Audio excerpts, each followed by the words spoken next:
What is going on, YouTube?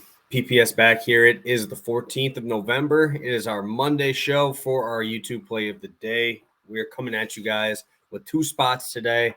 We'll try to get this in and out quick for you. One college basketball play, first play of the year, and I'm going to one NFL play. Still up in the air whether past the prop is going to be NBA or NFL. So make sure you tune in over on Twitter. If you don't follow me already, we will have the news on what we'll be doing for that shortly. Probably run a poll. I know that's what we did last time. Let's do our recap here. Unfortunately, it's two L's from our redo one. Unfortunately, this one moved a ton the opposite direction. It sucks because I think we had the right read. Honestly, Penix threw for 410 yards, exactly kind of how we thought it would happen. But McMillan took the reins there, and then their number 3 receiver had 100 yards as well. So that was unfortunate.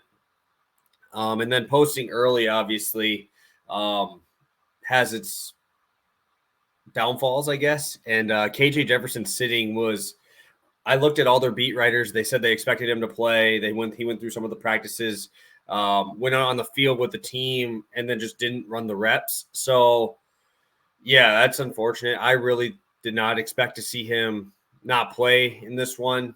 Obviously, LSU was able to just run the ball out for a lot of that when you don't have the starting quarterback for the other team. And LSU obviously got the job done there. So going to head into our plays for today. And we'll start out with my first college basketball bet of the year. And this is going to be probably a surprise to a lot of people. I'm going to be going to Marshall first half -9. These guys just lost to a newly promoted, I would say, Division I team. And that's obviously not the greatest look, losing 82-83, I think it was, against Queens. And obviously you look at this, not great, right? Looking at a newly promoted team getting beat. But I really do like this squad. I really do like how they play. Obviously, you guys know I backed these guys before. My boy Kinsey's on this team, Tavion, I think it's how you say it. 23 points in that game. He looked great, 50% from 3. And I think one guy that will be going under the radar for this team this year is going to be Camden Kerfman. I know you guys have heard that name before if you guys have been a mainstay over here on the Play of the Days through college basketball last year, and that's one of my VMI sharpshooters. He is fantastic. Obviously, he's very old, transferring over as a grad transfer. And I think that's going to make a huge impact here. Looking at Tennessee Tech, right, they allowed 28 three-pointers attempted to Tennessee Wesleyan and allowed 44 to Tennessee.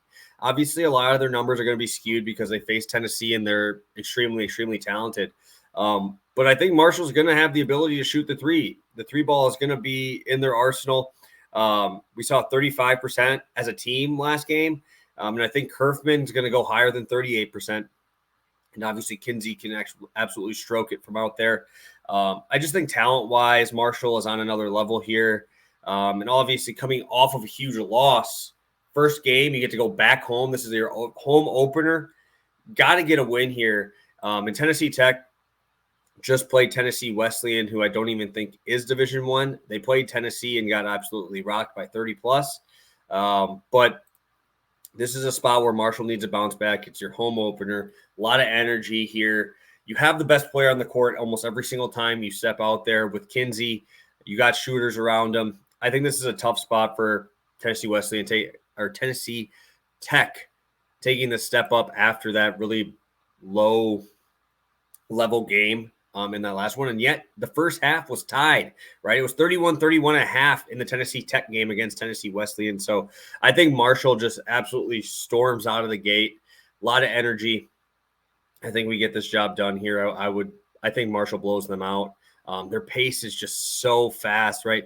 We look at the adjusted tempo, 165 so far for Tennessee Tech, and then you look at Marshall. They're always one of the fastest teams in the country. They're the 18th fastest so far, and I expect that to even go higher. They were top 3 most of the year last year, and I expect that pace to allow them to get to this 9 points. Number 2, a guy that's a pass the prop guy, but we're going to roll with him over here because it's at plus money. Before we get to it, smash that like button if you haven't already, and let's get started. Curtis Samuel. I'm taking a shot here on a Washington Commander in this tough spot. Obviously, we expect the game script to be going this way as a 10.5-point dog in this one. Terry McLaurin's going to probably take most of the attention from the wide receiver course. And I think we're getting a huge discount here because last game we saw 3 catches for 65 yards and a touchdown for Curtis Samuel in last game. But they only threw the ball 28 times in that game. They didn't really need to throw that much. Obviously, at the end of the game, they needed to, and they turned it up a little bit. But I don't think they're going to be able to run the ball on Philadelphia. Philadelphia has a fantastic front seven. They have a minus 29% pass block advantage, minus 15% run block advantage. Going to be out of the hands quick. That's how they're going to have to move the ball today. Screen passes, dump offs, behind the line of scrimmage plays. And that's going to be Curtis Samuel, right? Curtis Samuel, air yards, very low. ADOT, 5.8 yards. So a lot of those passes are actually behind the line of scrimmage. He's had a few break-off plays that have been deep. So those have been kind of skewing them a little bit higher. I thought it would be honestly lower than that by the few games that I've watched of the Washington Commanders. I think this spot is great, right? We saw Curtis Samuel early on in the season with Carson Wentz just be an absolute target monster, right? 30 targets through the first 3 games. And we saw 22 receptions in those games. We've only hit this once in the last 3 games. The 2 of those games were wins, right? Against the Packers. He hit it, had 5 catches for 53. Against Indy, they won 17-16, and they didn't really pass it again, right? I think they've been around 28 to 32 pass attempts.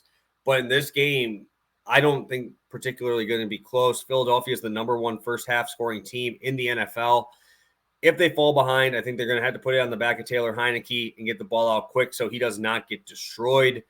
Samuel over 5.5 catches is going to be my spot today for this NFL spot. I think plus money is great, and you can't really beat it in a spot where you know they're going to have to throw. So love both of these. Think that our boy Tavion Kinsey comes through for us for Marshall -9 and Curtis Samuel over 4.5 receptions. I will continue to put out the numbers here. This is the updated numbers for that and for NBA. I have them all for Pass the Prop as well. And I will start that for college basketball here too. So thank you guys so much for tuning in. You guys are the best. And let's get this first college basketball bet of the season.